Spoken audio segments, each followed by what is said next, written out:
We're live? Yep. Wait. Okay, we're live on Facebook. Are we going to be able to go live on YouTube? If you can't, you can't, but give it a shot. Okay, good evening, ladies and gentlemen. Welcome to tonight's episode of the Paranormal Encyclopedia. I am, as always, your host, demonologist, paranormal investigator, Kevin Mears. Joined by author Brian McKinley, godfather of paranormal thrillers. Okay, and tonight we're actually going to be talking about cults. What makes something a cult? Are all cults bad? Some infamous cults, etc., etc. And the mindset that people trip into that gets them involved in cults, which is also an overlooked thing. Mm-hmm. But before we do that, we should talk about our first sponsor, which of course is Audible. Audible. So, audibletrial.com/paranormally. If you go there, you get free audiobook, free month's membership to Audible. For those of you who don't know what Audible is, it's a resource of tens of, not hundreds of thousands of audiobooks covering a huge range of topics, both fiction and nonfiction. Many of our past guests are on there. You can find Carrie Vaughn, all of Brian McKinley's books. We got to do a show talking about your stuff at some point just to remind people of who you are. Okay. We did one for me. It's your turn. All of Dacre Stoker's books are on there. John French has a book on there. Yep. And Rice has... Baron would remind us all. And Rice, Stephanie Meyer. The less said about Meyer, the better. I think we all agree about that. But it's a really great resource. There's a ton of stuff on there. I use it all the time at work. I'm just finishing an oldie but a goodie favorite of mine, which is I, Strahd, Memoirs of a Vampire by P.N. Elrod. Oh, and excellent author. Starting up on Of Dice and Men, which is a history of Dungeons and Dragons. Oh. I've gotten into it a little. It's really exciting. There's a ton of stuff on there to check out. Definitely. So do it. Go to the link. It's in the description. You'll be glad you did. We'll be glad that you did too, because it helps us out. Yes. Please use our link. Yes. The other thing I think that's worth bringing up now, as well as at the end, would be that starting the 25th of May, here in New Jersey, in Trenton, we're going to be doing paranormal classes. They're going to be Saturdays from 2 to 4 p.m. First one's the 25th. You can find information on the Facebook group and on the meetup group, Ghost Hunting and Demonology, in either place. There'll be links in the description, of course. First class is going to be $10. They're going to be $20 a class after that. We're going to cover a lot of subjects, both practical and theoretical. About 30 classes altogether. If you want to buy them all, let me know. We can work something out. And keep in mind, we'll be talking more about that as we get closer, given we've got a week left before the event. But tonight, let's get into our topic, which is cults. The first obvious question is, what's a cult? Yes. You want to take the stab? What makes a cult? I would say a group of like-minded individuals based around a particular individual. With, I don't know. It's hard to know exactly what the definition is. And you're absolutely right. It's kind of tough because it goes from, to me, the Catholic Church could be a cult. Actually, by a lot of standards, the Catholic Church is... I'm not personally going to say the Catholic Church is a cult. I don't agree, and I'm going to get to why. Mm. But by a lot of definitions, yes, it is. There's a channel out there called Telltale Atheist who does a lot of stuff on cults. I don't always agree with his conclusions, but for factual information, he's pretty good. Mm-hmm. And he rates the Catholic Church as a cult. Oh, so there we go. And there's Steve Hassan's bite model, which we're going to get into, that I drew up on Facebook, on the internet, I should say, not Facebook. But by that, depending on how you look at it, as a cult. And here's the thing. Brian's absolutely right, and I did deliberately put him on the spot because, well, I'm a jerk. But it's very hard to define exactly what the word cult means. Because for a start, you'd have to really define what a religion is. And nobody can agree on that either. Yeah, it's kind of a fine line between, what's a cult and what's a religion. Yeah. Generally, legitimacy comes into play, and that's only... if you're using legal definitions. What's a religion versus what's a philosophy? That one I think is a little clearer. I think a religion requires some form of a spiritual belief. It requires some form of faith, whereas a philosophy is more of a set of tenets of beliefs and ethics. But what about religions that don't actually require a belief? There are forms of Buddhism that require no belief in a supernatural force. See, I tend to look at them more as philosophies than. But they have rituals, religions. They have a belief in an afterlife. They have all the qualities that are generally associated with religion. That's why the definitions start to break down. So it is, it is definitely a blurred line. Case in point, you want a group that absolutely rejects the spiritual, but in every other, if you didn't talk about the spiritual, just talked about it as a whole, fits every other definition of a religion, communism. Mm-hmm. They have a great dedication to a cause there, and historically they've been willing to die for that cause, but they reject the existence of God or anything like God. Right. And the answer is we don't know. The definition of cult I've always preferred is a religion that is different than the cultural norm. And more specifically, a new religion that's different than the cultural norm. So by this definition, every religion at one point in its history was a cult. Yeah. Most religions start as a cult. Realistically, any definition of a cult, all religions probably started as a cult. Because Christianity, one single leader that everyone followed, or, gathered around. Mm-hmm. Buddhism, one single leader everyone gathered around, very charismatic. Both require you to make large life choices, give away your goods. Although, of course, the difference with Buddha and Jesus and the modern cult idea of a cult leader is they said give away your goods and give them to the poor and the needy and into charity. Right. They didn't say give it to me. Yeah, exactly.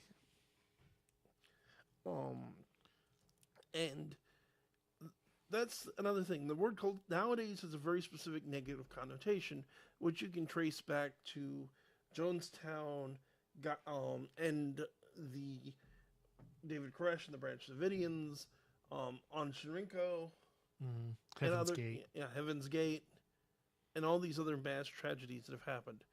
There are millions of religions out there that are, or thousands, maybe not millions, maybe even millions. I'm not sure anyone knows, that qualify as a cult by most definitions, that are not predatory or not destructive, that don't commit mass suicide, that don't even necessarily require you to give all your money to the person. They may require you to give it away or give it into a communal group where you actually all share it. So being a cult by any definition is not necessarily a bad one. The more important distinction, I think, is between a religion or cult, whatever you want to call it, and a destructive group, which is where I think Stephen Hassan's BITE model comes in handy. He divides it into 4 categories. Okay. And that if in all 4 categories it's very high, then you're dealing with a destructive cult. And of course, the 4 are BITE, behavior control. Does it promote dependence and obedience, modify behavior with rewards and punishments, dictate where and with whom you live, restrict or control sexuality, control clothing and hairstyle, regulate what and how much you eat or drink, deprive you of 7 to 9 hours of sleep, exploit you financially, restrict leisure time activities, require you to seek permission for major decisions. Information control, deliberately withhold or distort information, forbid you from speaking with ex-members and critics, discourage access to non-cult sources of information, divide information into insider versus outsider doctrine, generate and use propaganda extensively, use information gained in confession sessions against you, gaslight you to make you doubt your own memory, require you to report things, feelings, and activities to superiors, encourage you to spy and report on others' misconduct, thought control, instill black versus white, us versus them, good versus evil thinking, change your identity, possibly even your name, use loaded language and cliches to stop complex thought, induce hypnotic or trance states to indoctrinate, teach thought-stopping techniques to prevent critical thoughts, allow only positive thoughts, use excessive meditation, singing, prayer, and chanting to block thoughts, reject rational analysis, critical thinking and doubt, and then emotional control, which is instill irrational fears, phobias of questioning or leaving the group, label some emotions as evil, worldly, sinful, or wrong, teach emotion-stopping techniques to prevent anger, homesickness, promote feelings of guilt, shame, and unworthiness, shower you with praise and attention, love bombing, threaten your friends and family, shun you if you disobey or disbelieve, teach that there's no happiness or peace outside of the group. And it's worth noting. Do the Amish qualify by that standard? I mean, it's...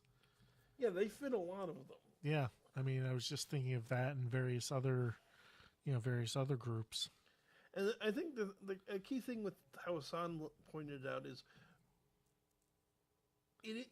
a group that fits a number of these things is not necessarily bad. There's lots of positive groups that fit a number of these things, in each category, no less. But if you're taking most of them, it's probably a good time to take a step back and reflect. Again, it may not, and that doesn't necessarily mean evil. Although there are certain things. I mean, especially I think shunning is the idea that you have to, and you find this in the Amish. But you don't just find this in the Amish. It's also very common in Jehovah's Witnesses. Yeah, where you do not, if somebody is excommunicated or otherwise removed, disfellowshipped is a term that the Jehovah's Witnesses use. You can't talk to them. You can't have anything to do with them. If they're your child, you can't call them to make sure they're alive or dead. Yeah, if they're not one of us, they're nobody. Yeah. Well, not just that. Often you get, particularly with witnesses in some other groups, if they were one of us and they rejected us, they're less than nobody. Yeah. Because there's this idea that, you have to convert other people that don't agree with you, that don't believe what you do. But that idea that if somebody's rejected your beliefs, you can't have anything to do with them. Yeah. And this gets taken to insane lengths in some places. There's another model, I think, that's much simpler that I also really like, which is from Robert Snow's book on cults. So Robert Snow is actually, I think, the very first guest I ever had on the show 4 years ago.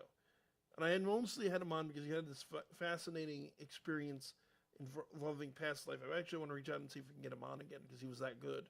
Okay. But he also wrote a book about destructive cults. And his line of what's a destructive cult, what's not something to worry about, is has it done something illegal? Well, that's usually what the government uses.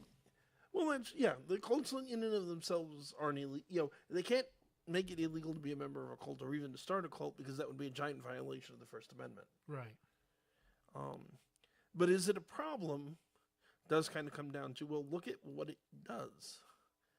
And a lot of the groups, a lot of very destructive cults, and the ones that we're going to wind up talking about tonight, and I'm going to pick on, and yes, I chose Jehovah's Witnesses for a reason, are guilty of some horrible criminal offenses. Right. And that's, which was mentioned in the past. This is true. But there's another thing I kind of want to get into that I think ties into this. Because a lot of people listening and a lot of people who watch videos about cults and things like that often ask themselves, it's like, how can anybody fall for this? Because when you listen to some of it sounds like, look at the Hail Bob, the Heaven's Gate cult. They believed that Jesus was coming back on a spaceship that was trailing the Hale-Bopp comet, that they all had to commit suicide so they could go join him on the spaceship. In fact, they all wore name tags, Heaven's Gate away team in direct Star Trek reference. And tragically enough, I just found out last night from a video I was watching doing research, apparently a relative of Nichelle Nichols from the original Star Trek was among the people. Oh, wow. And to an outsider, this sounds kind of nuts. I mean, yeah, but they didn't start out that way. To quote Star Trek, why does God need a starship? And you're absolutely right. It didn't start out that way. Most cults, when you look at them, start out pretty innocuous. They start out as religious groups or Bible studies. They start out often doing very good things. A perfect example of this is Jim Jones. Jim Jones, nobody's going to argue now, is a monster. Yeah. He orchestrated the mass suicide of 900 people and several more being shot, all on his orders. But when he started out, he was seen as a hero because he was fighting hard for desegregation. He preached, he railed at the pulpit about how racism and segregation were immoral. He adopted children of a range of ethnicities. He called it his rainbow family, and said, now, segregation is a personal matter to me because I don't want my child to go through this. And a lot of other cult leaders start out the same. They start out doing quite reasonable things, quite rational things. And what they originally are saying can sound very reasonable. Especially because here's the other thing. People think that people who join a cult are dumb, ignorant, easy to fool. Mm. The majority, actually, psychological studies of cult members have shown, even among destructive cults, most cult members are actually above average intelligence. Yeah. You need a certain open-mindedness. Yeah. And it has to do with the nature of deception. You see this, too, with a lot of conspiracy theories. You see this with multi-level marketing groups that run very similarly to cults. Mm-hmm. You see this with a lot of fringe beliefs, fringe groups. Anti-vaxxers are another one. These aren't stupid people, but cult leaders and people that are parts of these various movements play on that. Because the reality is, a lot of very intelligent people know that they're very intelligent and are a little arrogant about that. Mm. If you play to that arrogance, they're more likely to listen to you. Well, only very smart people will understand this. The average Christian doesn't get it. That's why you need to join us. They also pick on people. They also tend to choose people that are isolated in some way. Very common people to join cults are college students, particularly college freshmen, because they're away from home. They may be in a distant city. They might even be in another country. They don't know anybody. Yeah, they're looking for connections. Now you have this group of people that are very close-knit, that do a lot of things together, that are all very kind to the person, very interested in what that person, in that person. There's a technique, and it referred to it in the bite model I went over, called love bombing, where when that person shows up, everybody acts interested, everybody's friendly, welcoming. That person is the most interesting thing in the world. And, part of this is easy to mistake, because there is that natural thing when you first join a group that a lot of people are, you're the new guy. So what's your story? What brought you here tonight? Mm. Everybody's asking new questions because you're new and interesting, as opposed to the person who's been there 100 times before. And when you're away from home and you don't have the support structure you normally have, that's very easy to fall for. Because especially, it's hard to tell between, are people genuinely nice, or is there some ulterior motive? Yeah. And a lot of cult members, not necessarily leaders, may very well be genuinely nice people that actually just want to get to know you. Yeah. They want to bring people in. Yeah. And it's step by step, it's a progression. And, well, okay, here, let's talk about this part of the Bible people don't talk about. Let's talk about the special insight. Oh, our leaders are special, how many people that are seen as mainstream have claimed special power from God? And the entire charismatic movement is built on being able to get these abilities directly from God, the ability to speak in tongues. And oh, wow, is that a subject to get into another night? And faith healing and deliverance ministry. And some of the charismatic movement does become a cult. Some of it is on the fringier side. And certainly there's lots of charismatics that are not actually engaging in the worst end of cult behavior, where you have to give them all your money and thought control, and ultimately you're going to wind up all drinking Flavor Aid laced with cyanide. But again, it's that special ability, and there's the verses in the Bible you can cite that all say, well, God gives these gifts to believers, and it's a progression of okay. Jesus said he was coming back. Well, could this person who seems so nice and so caring and so loving and talks about problems in the world that I want to see changed, could they be the return of the Christ? Mm-hmm. It's a combination of manipulation, and especially getting longer and further you go into it, sleep deprivation, being deprived of food, and it becomes easier and easier and just to listen. There are similarities, I think, with the whole idea of Stockholm syndrome. Of you know, you start to identify with these people. Well, there's a reason why they isolate as well. Yeah. They take you away from outside influences, and the less you hear any sort of criticism or other thought, it becomes easier and easier to get into the groupthink. Yeah, and again, Jonestown is a great example, a huge example of this. He moved them all to a foreign country, onto a compound. You know, he convinced them that the government was coming for them, that a nuclear war was coming, and they needed to get out of the U.S. To avoid the nuclear fallout, and especially because this is what, the 70s, 60s. This was I think it was the 70s. Yeah, this is the height of the Cold War, when that was a serious concern for a lot of people. And, you know, even aside from that, not for nothing, look at Harold Camping, who convinced a lot of people the world was going to end. And when he was wrong, he convinced them he miscalculated and it was a different date. And when he was wrong again, he did it a third time. Yeah. And people still believed him. It's very easy to sit and think. Manson had a cult. Oh, yes, very much. I mean, you want to talk about destructive cults? Yeah, the Manson family is a perfect example. But they fulfill a need people have. They play on people's ego. Because another thing that's very common with cults is this idea of secret knowledge. We know something everyone else doesn't. And if that plays to people's ego, I know something you don't know. And it takes advantage of that. And again, it's a progression. And even for the cult leaders, they don't all start out looking to commit, you know, mass suicide, genocide. You know, it seems from what I've read and listened to from that he just fell, you know, with Jones, he fell into his own paranoid fantasies. Yeah. I mean, clearly he didn't start off as a bad guy. No, and that's the thing. Nobody they start out with good intentions. A lot of these people start out thinking they can change the world for the better. I mean, not Manson. Yeah.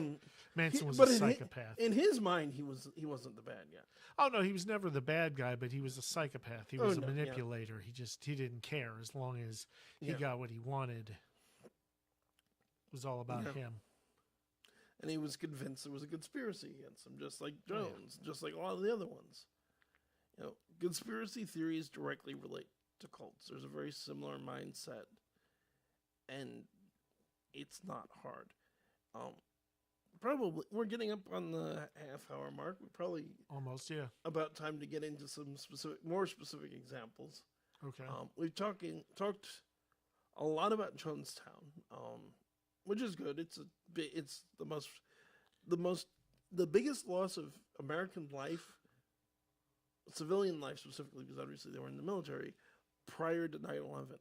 And for that matter, the other thing I think that deserves more attention than it gets is Leo Ryan, the congressman who gave his life, one, trying to investigate what the heck was going on down there, and then two, he was bringing people who wanted to escape. He brought down... So the story, for anyone who knows, is that Leo Ryan had heard all these disturbing rumors. He knew a lot. He had heard from people that were related to members of the Jonestown cult. And he flew with several of the family members down to find out what was going on. Talked to Jones, talked to the family. A few people that wanted to leave, he took them with him, and Jones ordered that his men to go out and shoot Ryan and the rest of the people that were leaving, and then ordered that the white what do they call it? White Knights, white drills.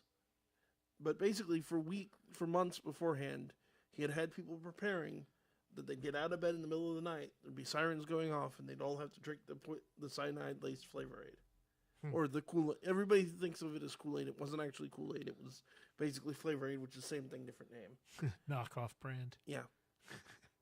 And then ultimately, guess what? It wasn't actually. It was preparation for when the government came for them, that they were going to commit suicide.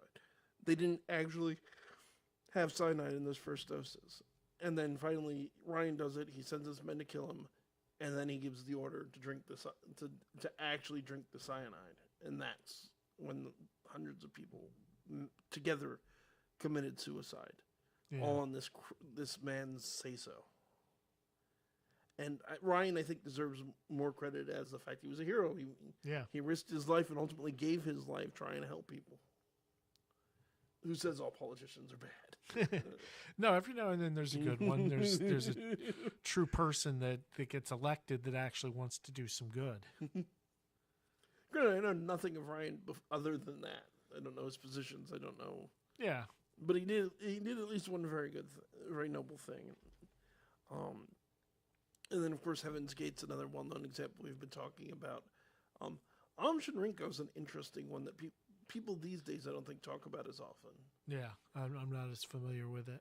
It was the biggest reason probably Americans don't talk about it as much as it's a Japanese group.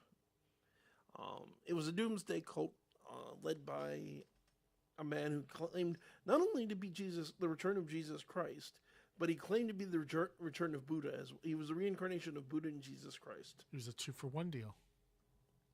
Which fits, and that may sound odd to Westerners, but that does actually fit into some Buddhist and Hindu beliefs that Jesus was in fact.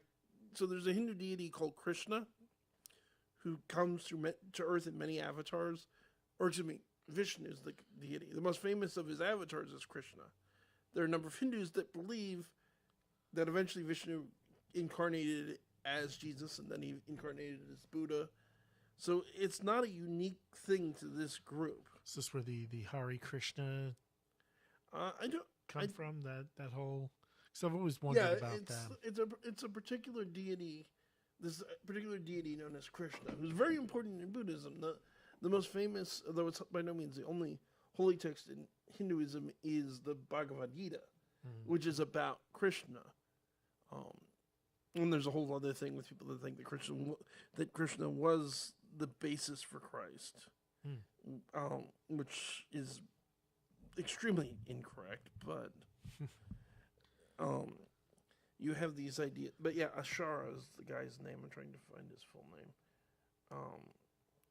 Who claimed this, and he ultimately led Shoko Ashara. He founded the Aum Shinrikyo in 1984, and planned a Tokyo attack on the Tokyo subway using a nerve gas known as sarin gas in 1995. Right, I remember that. Yeah, that's what most people remember, and apparently he did a smaller one the year before. What's interesting is that it's not the only attack he was working on. There was attempts to attack the United States even. Specifically, for listeners and you yourself, given you're my age, and I just managed to remember this. You may remember back in the day that you'd have the trucks that would come through town with the pesticides. They were going to load those up on the west coast of the U.S. with sarin gas instead of the normal pesticides that were being used to try to kill people. Yeah. Another reason that probably he doesn't get that much attention is the attack, as infamous as it was, only killed 12 people. And then it severely injured 50 more, some of whom did die later. And then about 1,000 others had temporary vision problems. For what was almost the ideal conditions for a chemical weapons attack, because it was a tightly enclosed area with limited ventilation and exit routes, it didn't actually kill that many people. And what's interesting is he's currently in prison, and he denies any involvement in the attacks. The cult does still exist, though they have distanced themselves from Shoko Ashara and just continue the belief systems. One of the other ones, and I've referenced it a few times tonight, and I think it's worth noting why I pick on them, is of course Jehovah's Witnesses. Why not pick on them? Well, no, the average rank and file members of Jehovah's Witnesses are often nice enough people that they honestly believe that if you don't believe what they tell you is the truth, that very soon there's going to be an apocalyptic war, Armageddon, and everyone who doesn't agree with them is going to die. And they're different from one of the many differences from mainstream Christianity is they believe in what's called annihilationism. There is no hell, You die, you're gone forever. You never come back. The true believers in Jehovah's Witnesses and precursors in Christianity that are true, following the true path according to them, will be brought back, will be resurrected. But other than that, death is a cessation of existence. There is no torture. Well, that's something at least. Yeah, and they have a bunch of fairly other some odd ideas in terms of. I'm not going to say they're not Christians. They certainly follow some of the teachings of Jesus Christ. But there are particular reasons I take issue with Jehovah's Witnesses. I mean, theologically, I don't agree with them, but there's lots of people I don't agree with. I don't take issue with. There's two big problems I have with them. One is the fact that they refuse blood transfusions. Mm-hmm. Because the Bible says that you should not that we are not to consume blood. This is a problem. Theologically, this is a problem for two reasons. One is it's talking about dietary laws. Yeah. And that also means you shouldn't be consuming pork or shellfish and a whole bunch of other restrictions that Jehovah's Witnesses don't follow. But there's also a concept that I wish more Christians followed that Jesus himself did from Judaism called Parish Negev. According to Parish Negev, in the case of a life or death situation, right, you can ignore the laws. A Jewish person, the Hasidic was ultra conservative. By the Torah says that I do it. Jew will eat pork if it's a question of eating pork or starving to death. And not only will they probably not feel guilty about it, their rabbi will tell them they did the right thing. Because in Judaism, life is sacred, and you do not do something. You don't kill yourself. And Jesus himself taught based on this. It was against the law in Jesus' time, for example, to gather food on the Sabbath. When his followers were hungry, he fed them. Mm-hmm. It was against the law to heal the sick. He healed those who were suffering. And modern Judaism, doctors are explicitly excluded from the laws of the Sabbath, even if it's just a question of lessening pain. Mm-hmm. It doesn't have to be a life or death situation. Children, and here's the thing: adults, if for some bizarre reason you want to ignore Parish Negev, ignore the specificness of what the Bible says about blood, fine. But for God's sakes, don't subject your children to this foolish nonsense. Children have died because of the ban on blood transfusions. There's an even bigger problem, unfortunately. I was raised Roman Catholic. I fell away from Catholicism because I disagreed with its teachings. I've since come to not disagree as strongly with some of the teachings I once did, although there's others I do disagree with. But one reason I would never go back to being a Roman Catholic is child molestation. Here's the thing. It isn't as widely talked about, but there is a massive worldwide cover-up within the Jehovah's Witnesses organization of rampant child abuse and child molestation. And if you don't believe me, go ahead and look it up. The Australian Royal Commission had a massive lawsuit, fined them millions of dollars. Yeah, you've mentioned that. Yeah. And just like with the priests, where the Catholic Church just shuffles the accused priests to other dioceses, they shuffle the witnesses around. They've condemned the Catholic Church for doing the same thing. One of the other things they do that's unsettling is they go in, like a lot of other Christian groups, they go into the church, into the prisons to try to work with prisoners, and particularly they'll work with child molesters. Child molesters get out, they're welcomed into the congregations without warning people what's been led into the congregation. I very much, as a Christian, am a believer in the idea the importance of the idea of redemption, and that people can be redeemed, but you don't put a child molester among children. No. Don't send them knocking door to door on houses. Um, and yeah, lots of people find Jehovah's Witnesses showing up on their door annoying. I don't blame them. I kind of find I actually like. I'll stand there and have a friendly chat with them. I miss the fact I haven't seen one in years. But if you have a problem with that, let me give you some advice on what to do. And this will actually work. This, listening to ex-members about how to get them to stop showing up. Don't threaten them. Don't insult them. Don't be rude to them. They get that all the time. Be not, try to be civil. It doesn't hurt you to just try to be civil. These people honestly believe that they're trying to save your life. Whether you agree with them or not, respect the spirit in which they come to you. And just say to them, I'm sorry, I'm not interested. Please put me on your do not call list. You may need to repeat the point a few times, and they may need to check with the supervisor because not all of them are necessarily aware of it. Or invite them inside for the goat sacrifice.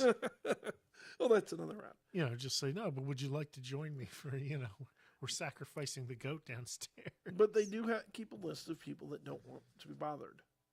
And if you ask, and you put on that list, they're not going to keep coming back. They may show up in like 5 years just to see, oh, hey, is the same person still living here? Okay, do you still not want us not to bother you? Okay, goodbye. Or they may show up in a year. You may hear from them once a year at the most, just to see if because people move, somebody might be more receptive. But just treat them like human beings. But anyway, now's a good time to give out the phone number. Yes, absolutely. I was just thinking that myself. See if anybody wants to call in and join our conversation. So, Brian, you want to give out the phone number? Sure. 609-807-2492. That's 609-807-2492. I don't have it memorized like Kevin does. I know, but I thought I'd pick on you bad for a with change. Numbers. No, that's fine. As long as I can read it off the screen, I'm good. I couldn't quite see it from way up there. I thought so. That's why I turned the screen to you. And there are literally thousands of other cults that are operating today in the United States and around the world. Mm-hmm. Some are very innocuous. Some are very dangerous. There's lots of other groups that are Mormons a cult? Yes.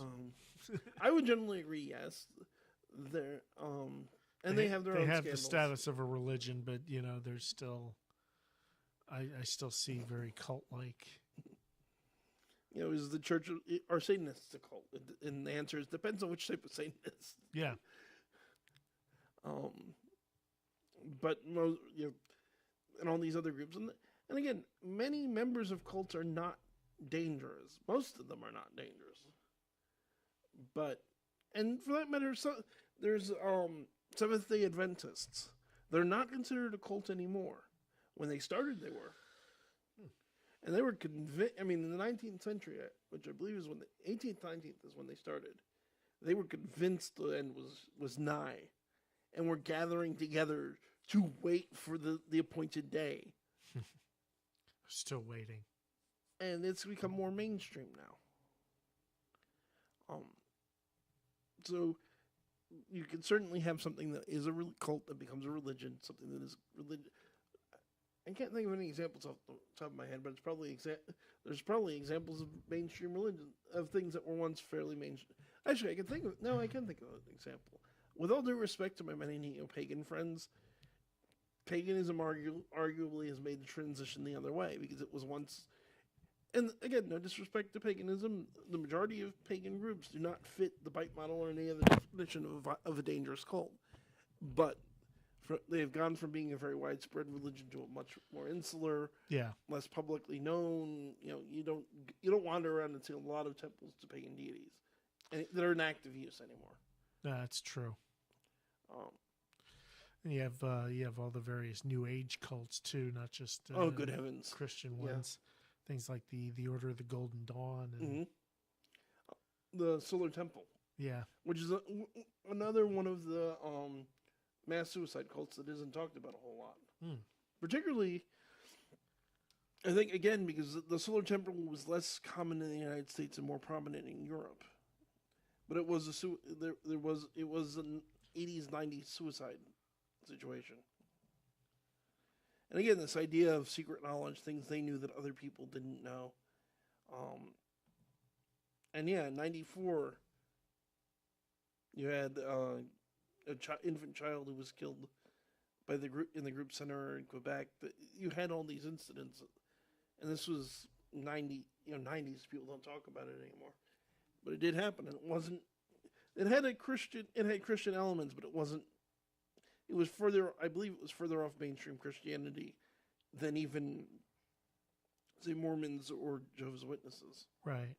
Although I don't, to be completely honest, and if anyone out there knows more about it than I do, feel free to chime in. Because I don't know that one in particular. I just know I've seen it pop up a couple of times. And that hit into sort of another thing that overlaps with cults, which is your secret societies and your fraternal orders. Mm-hmm. Case in point, the Solar Temple claimed to be the inheritors of the Templars, which pretty much every secret society on the planet claims to association with the Templars, including the least secret society in the history of secret societies, which is the Freemasons. Yeah. I mean, the Freemasons are an interesting and to me fairly amusing bunch. Not because they're all that wacky, because reality, the more I've learned about Freemasonry, the more it seems like it's just mostly an excuse for a bunch of rich people to get together and do. The rituals are rich people do weird things. It's they're not. It isn't that they are secretly running the world or secretly Satanists. It's that when you have a bunch of rich, powerful, and influential people that all gather together, they like to get the rich, the powerful, and the influential like to get together. And when you have a bunch of them because hanging they have out, more in common with each other than they do with us poor people. Yes, and when they're all hanging out, people naturally start to assume something's happening. Mm-hmm. And I'm sure there have been backroom deals made during those meetings. No question. And stuff. It's a networking opportunity. Yes, it's no. But my point being is it's more that it's just networking and a bunch of rich, powerful people all hanging out and having a beer, as it were. But again, they also claim descent from the Templars. In fact, as I understand it, they claim to the modern people that claim to be Templars are usually a subsect within Freemasonry. Which is again goes to the point: just because something resembles a cult, something is called a cult, doesn't make it bad. There's a great quote from Jesus himself that I think applies to most things and applies here. It's like, you know a tree by its fruits. If you want to see if it's something bad, look at what it does. Yeah. I mean, be careful just because lots of these examples, John Stubbing was poignant, didn't start out doing harm. Yeah. That's the problem. I'm trying to think. Can you think of any other good examples of cults? Particularly on the destructive end, as opposed to the Ku Klux Klan. Yeah. And there most white supremacist groups. A lot of white supremacist groups have very strongly religious motives. Most of them are Christian. Not all, although the perversions of Norse paganism. Yeah, exactly. Are also very common. Yeah, the whole Aryan bullshit. The Aryan Brotherhood. There's also, and forgive me, I want to say Odinists. Yeah, well, what I mean is because of Hitler's, perversion of the idea of Aryan supremacy and this myth of the Aryan Superman and all that. Mm-hmm. And the Klan very much acts like a cult. They have the ranks, the orders, that you have to keep it secret. Mm-hmm. The ceremonies. The ceremony, the seriousness of you keep your mouth shut about certain things. Yeah.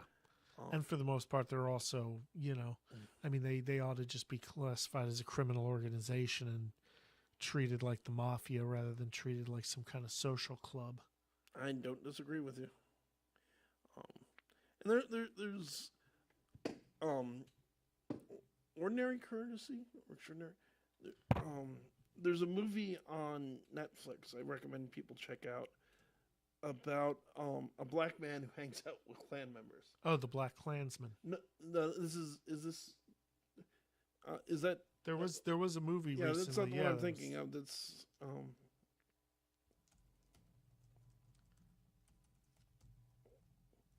Oh, are you talking about the documentary? Yeah, this is the documentary. Oh, okay. Because there was Daryl Davis is the man's name. Okay, there was a movie. Yeah, there was a movie made about an undercover officer that actually infiltrated the Klan.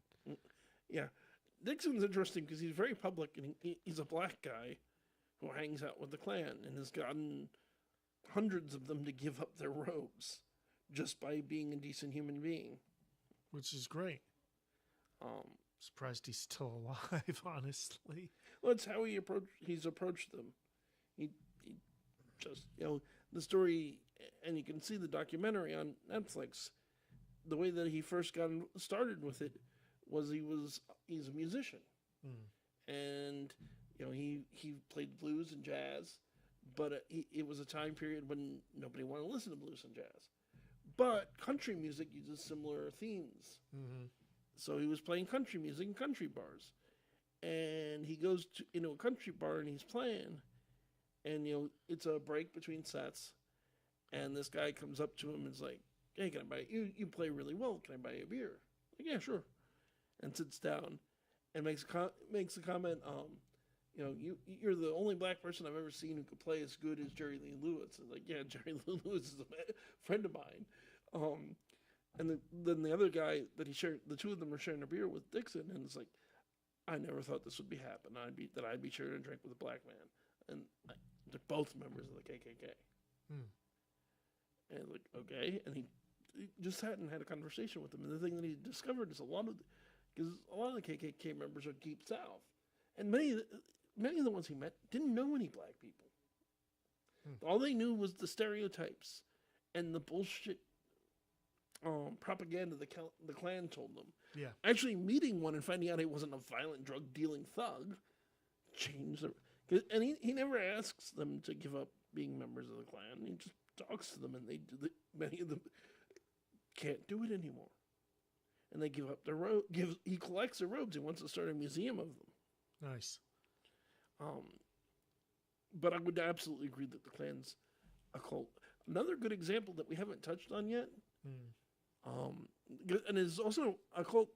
A good example of the fact that cults are not necessarily always religious and spiritual. Cults of personality. Oh yeah, I was going to mention that.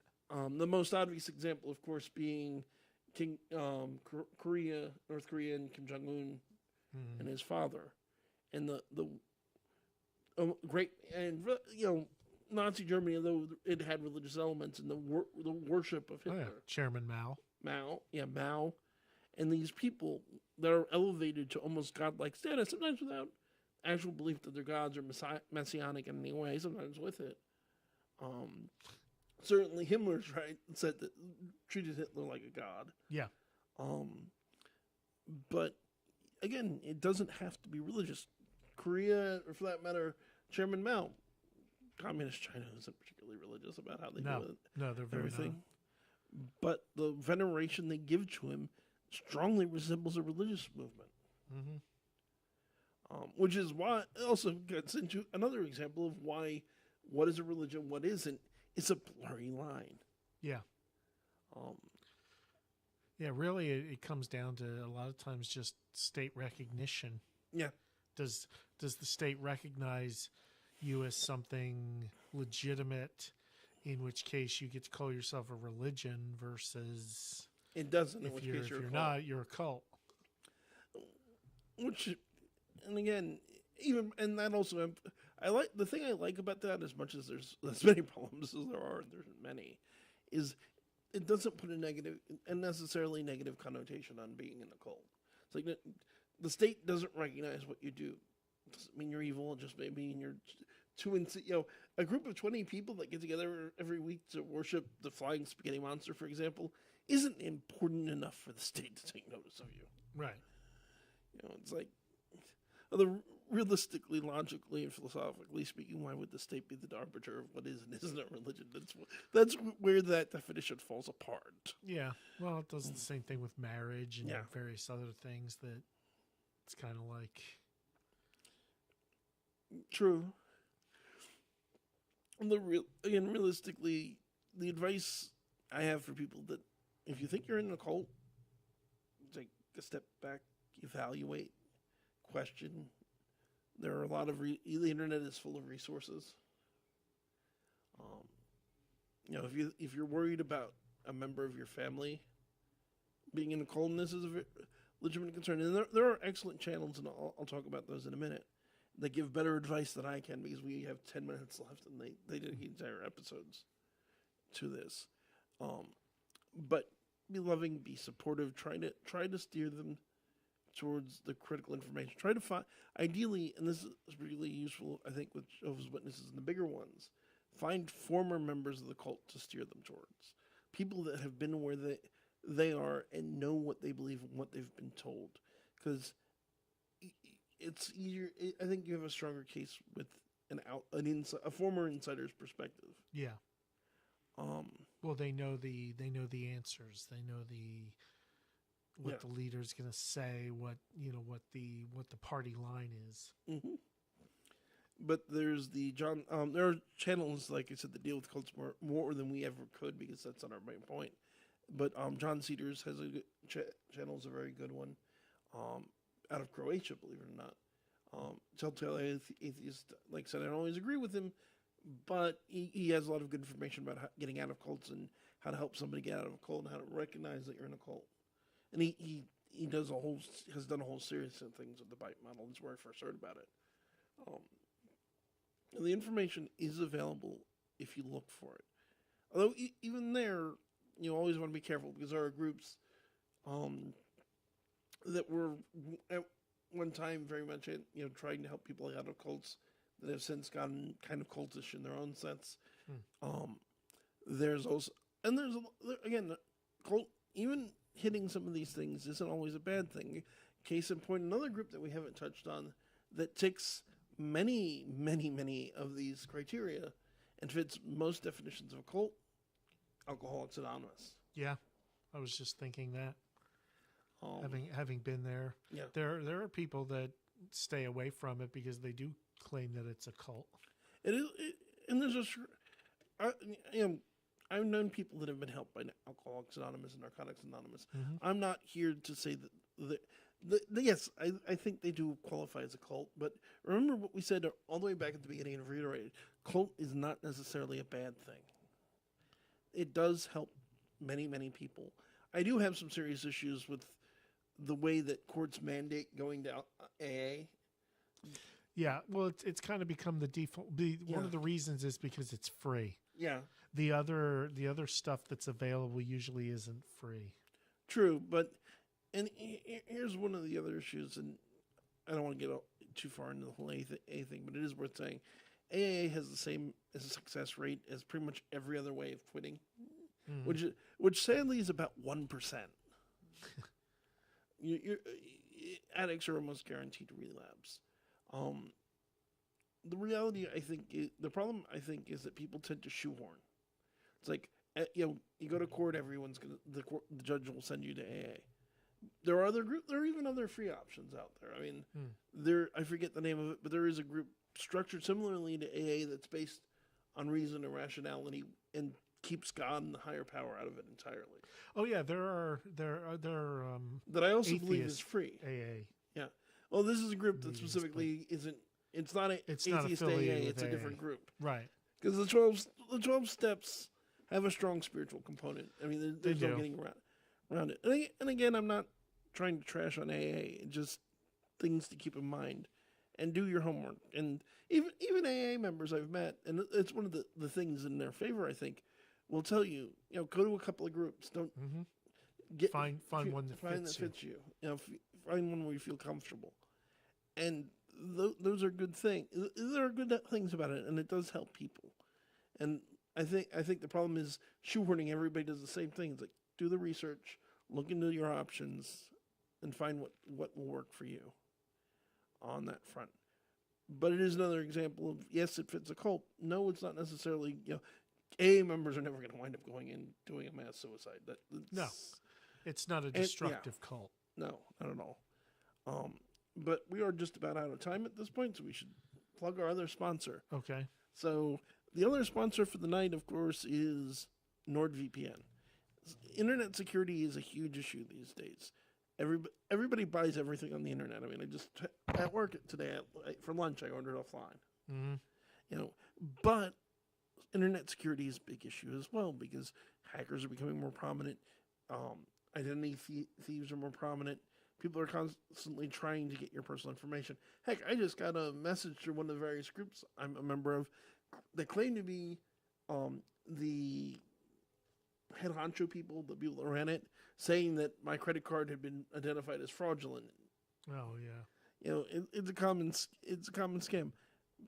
Getting a virtual private network is one of the best ways to protect yourself, and one of the best options is NordVPN. So what basically is happening is you're getting onto Nord, and then from there you're getting onto the actual internet. So you're having an extra layer of encryption, which is a military-grade layer of encryption protecting all of your personal information. It has options all over the world. The prices are very affordable. I use it. Baron Voltage uses it. Yep. It's very effective. If you use it for 30 days and you decide this isn't for me, money back guarantee. I mean, another advantage that it may be a little more scandalous to talk about, but as I personally like, is say you're living in China or another country that restricts where you can go on the internet. Or just at work. Or you're at work and you need to look something up. Even you might need to look something up for a legitimate reason. I've had this come up where... Oh, there have been... there are filters that block medical sites because they contain the word breast or something. Yeah. You know, you're working in a hotel. Somebody needs to find the nearest hospital. Some stupid block because the hospital mentioned breast. Mm-hmm. You know, something like that. You can use Nord to circumvent those things. You can use it to decide what country it looks like you're logging in from for people who are looking for your IP address. So if you want to see what the internet's like if you lived in England, you can do that. It's a lot of good options. It's a lot of protection, both from hackers and things like that, and even from the government and Big Brother watching you. Reasonable prices. Check it out. Link in the description below. You'll help out the channel. You'll help yourself out. You'll be glad you did. This is just about it. I mean, we got like 3 minutes, but it's a good time to wrap up. Yeah. I want to remind everybody again, 25th of May, and if you don't live in New Jersey, because we're a worldwide show, get a hold of me. The email's in the description, and we're going to have a streaming option. We're going to have an option for you to get the lectures later, and things like that, so you can still take part of this. And for the first time, it's only $10. It's a pretty good deal. That's going to do it for tonight. This is Kevin Mears saying good night and God bless. Brian McKinley saying keep your fangs sharp. Good night, everybody.